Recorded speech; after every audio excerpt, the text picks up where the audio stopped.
This video was made possible by many of my viewers. Many comments on my previous videos focused on the theme of hopelessness in making a living in today's world. This inspired me to create today's video, and I hope you all enjoy it. For next year, are you optimistic about the global economy or pessimistic? Pessimistic. Pessimistic. Pessimistic. We're also seeing signs of recession in Germany. Japan had a much weaker than expected third quarter GDP. It's now in contraction. China, of course, is facing its own economic woes and a slowdown. And I think the US is probably next.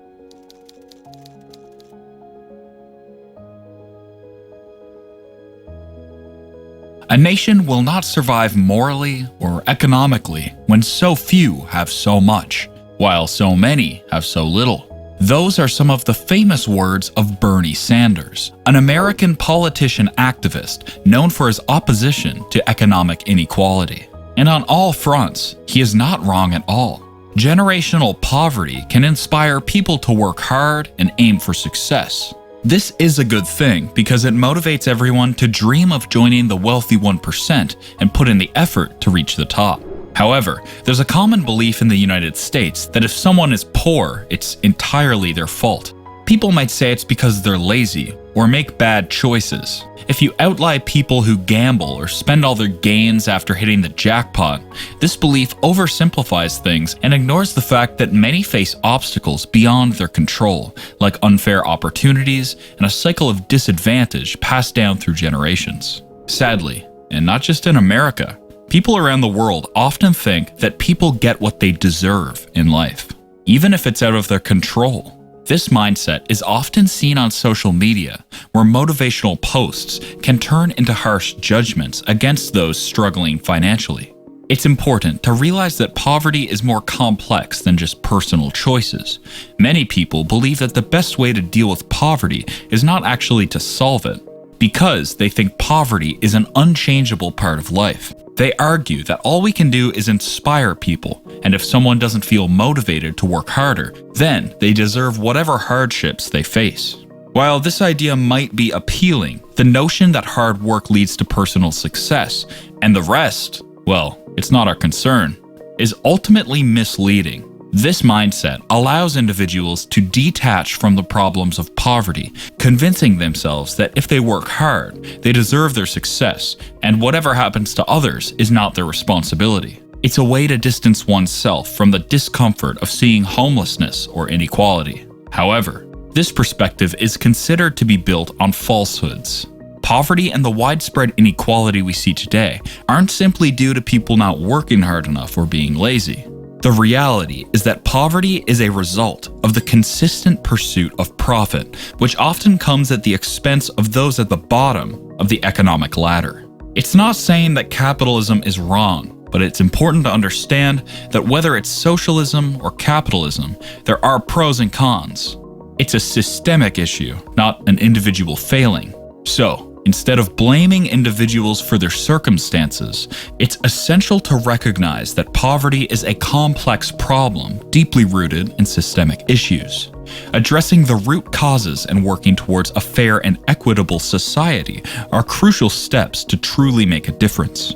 Many statistics highlight how people's social class is often determined by factors beyond their control. This video takes a closer look at the persistent truth about poverty, emphasizing that even if everyone on Earth worked tirelessly, there would still be poverty as long as profit dictates employment decisions. Rich, poor, middle class, parents often believe it's their responsibility to shield their children from economic differences in social class. But our new research shows that children as young as 5 years old are not economically blind. In fact, by the time they reach pre-kindergarten, kids already know the difference.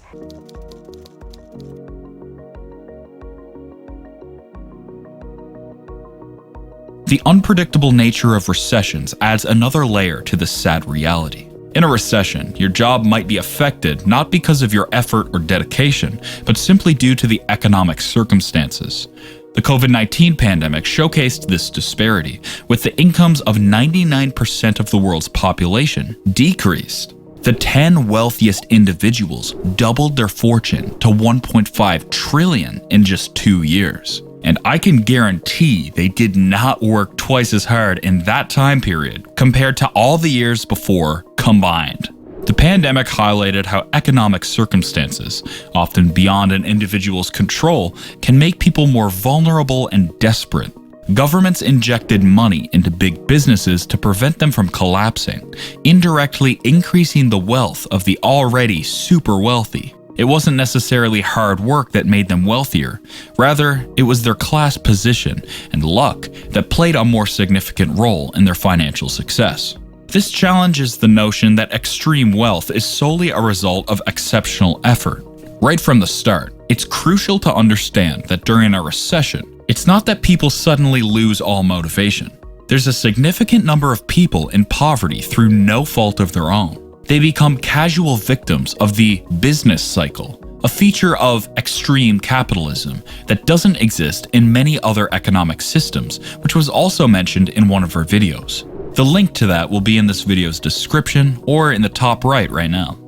On the flip side, those already in a favorable position before a crisis, not solely due to hard work, managed to distance themselves even further from the rest of the population. In essence, a significant number of people remain unemployed, not because there aren't jobs available, but because their existence ensures that those who are employed worry about losing their jobs. This reserve group is useful for employers who benefit from the fear of unemployment among the workforces. Measures that could move towards full employment or make unemployment more bearable, such as job guarantees, work hour limits, or welfare programs, are opposed by capitalists. They resist such measures because they weaken the threat of job loss, which is a crucial tool for maintaining control. Moreover, capitalists also resist public services in healthcare, transportation, housing, and education. These services make life more affordable and accessible to everyone, which capitalists see as a challenge for their long-term authority. By keeping a certain level of unemployment and limiting public services, capitalists ensure that people are more willing to accept poorly paid and exploitative jobs. However, with better public services and union organizing, workers can gradually demand better conditions, higher wages, and a fairer share of the value they contribute. This, in the long run, makes people less exploitable and challenges the existing power dynamics within any economy.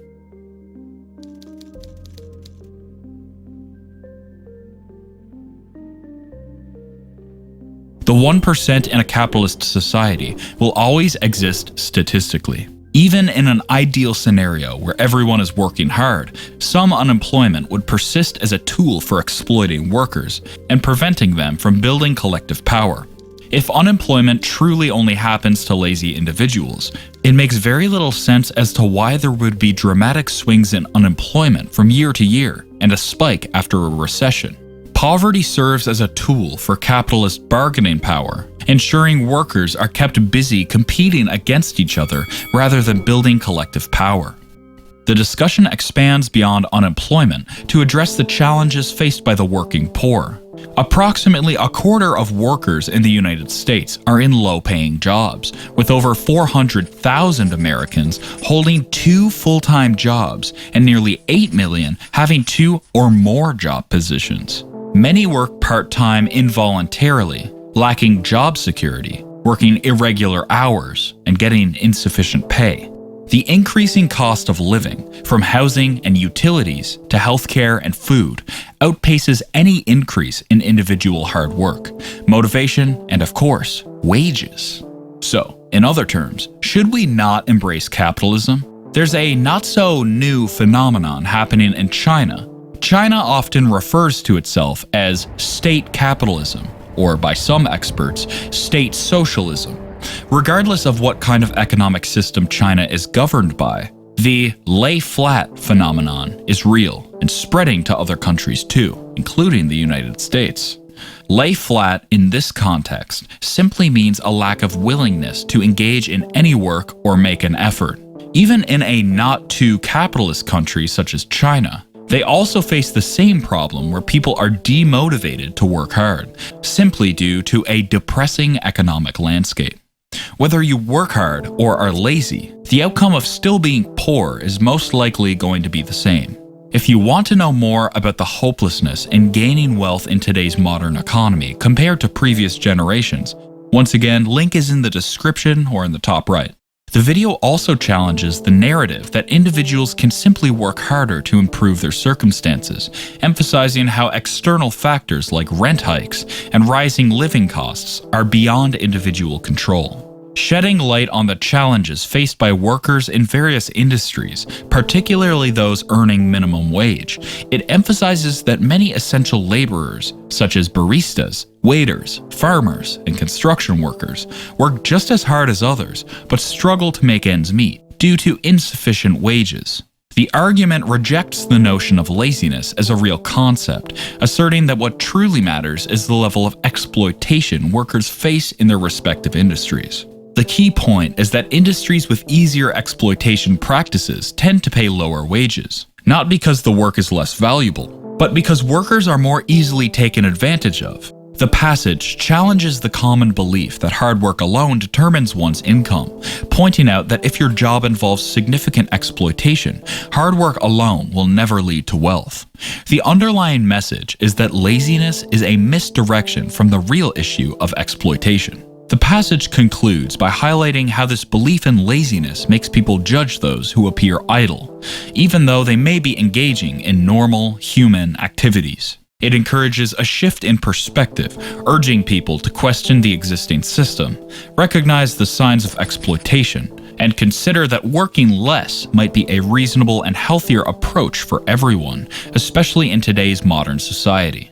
Delving into the historical roots of stereotypes that links idleness with race and class, specifically targeting Black people and working-class whites, shaping the current narrative that being poor is a sign of laziness. The final assertion underlines that under capitalism, or perhaps any system at all, there will be no end to poverty, regardless of efforts to convince people to work harder. It questions whether pushing for increased work is even something that we want, considering how mentally burnt out everyone is right now.